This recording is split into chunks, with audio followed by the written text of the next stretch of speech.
It got pretty ugly behind closed doors when President Trump came to Capitol Hill to meet with GOP senators amid a series of feuds that have left his party in a state of disarray. I'm not going to be bullied when I'm trying to get answers for the American people.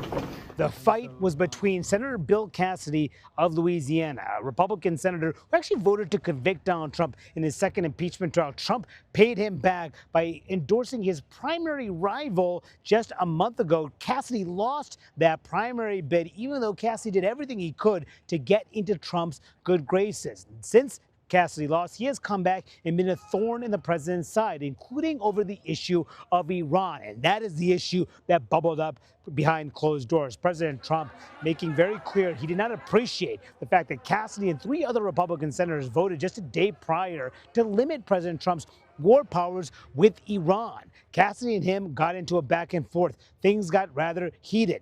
Trump told Cassidy to sit down. Cassidy would not sit down, I'm told from sources who were in the room. And then Trump called him a lunatic. Cassidy responded by referring to Trump as his brother. President Trump said, "You are not my brother." Eventually, things subsided and Cassidy sat down. When Trump left that closed-door meeting, he did not answer reporters' questions, but seemed to make a reference to Cassidy.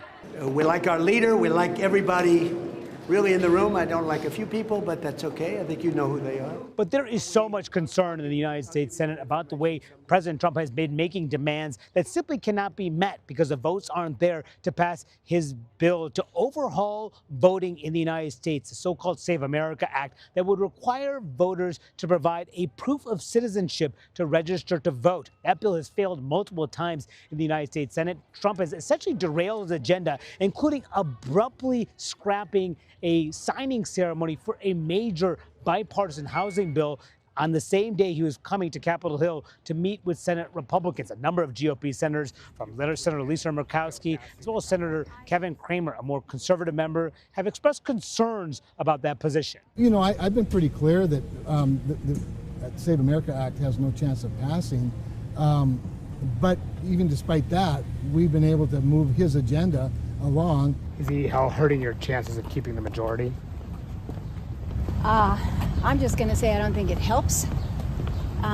People want us to be able to deliver on priorities, absolutely, and they want to focus on things that they're talking about back home, which is affordability